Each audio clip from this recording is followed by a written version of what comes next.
64ാമത് സംസ്ഥാന കലോത്സവത്തിന് തിരിതെളിയാൻ മണിക്കൂറുകൾ മാത്രം ശേഷിക്കെ കലോത്സവത്തിന്റെ പ്രധാന ആകർഷണമായ കലവറ നിറഞ്ഞു. തൃശൂർ പാലസ് ഗ്രൗണ്ടിലെ കലോത്സവ കലവറയിൽ പഴയിടം മോഹനൻ നമ്പൂതിരിയുടെ നേതൃത്വത്തിൽ പാലുകാച്ചൽ ചടങ്ങ് നടന്നതോടെ കലവറ രുചിയുണർന്നു.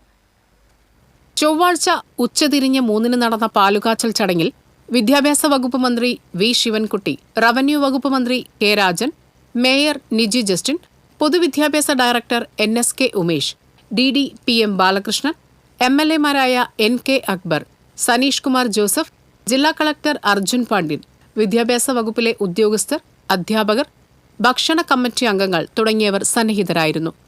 പാലുകാച്ചലിനോടനുബന്ധിച്ച് പഴയിടം മോഹനന്റെ നേതൃത്വത്തിൽ 400ഓളം പേർക്കുള്ള പായസവും ഒരുക്കിയിരുന്നു.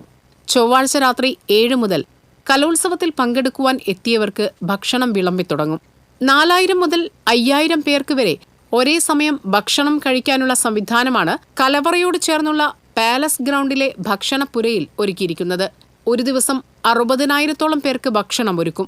ഉച്ചഭക്ഷണത്തിന് മാത്രമായി 20,000 മുതൽ 25,000 മത്സരാർത്ഥികൾ വരെയെത്തും. കലവറയിൽ 5 നേരം ഭക്ഷണം വിളമ്പും. രാവിലെ 7 മുതൽ പ്രഭാത ഭക്ഷണം ആരംഭിക്കും. പകൽ 11-ന് ചായയും പലഹാരവും ഉണ്ടാകും. 11:30-ന് ഉച്ചഭക്ഷണവും പായസവും വിളമ്പിത്തുടങ്ങും. വൈകിട്ട് 4-ന് ചായയും പഴംപൊരിയും വിളമ്പും. വൈകിട്ട് 7-ന് രാത്രി ഭക്ഷണം വിതരണം ആരംഭിക്കും. രാത്രി ഭക്ഷണത്തോടൊപ്പം കട്ടൻ കാപ്പിയും ഉണ്ടാകും. ഉച്ചഭക്ഷണത്തോടൊപ്പം പഴയിടത്തിന്റെ കൈപുണ്യമുള്ള നാവിൽ കൊതിയൂറുന്ന 5 തരം പായസമാണ് വിളമ്പുന്നത്.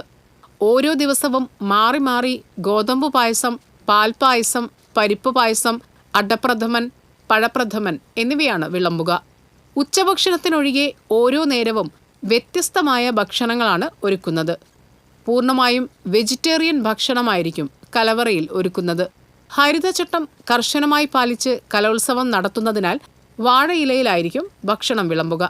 കൊങ്ങിണി ദോശയാണ് ഇത്തവണത്തെ കലോത്സവ സ്പെഷ്യൽ വിഭവം. TCV news, Thrissur.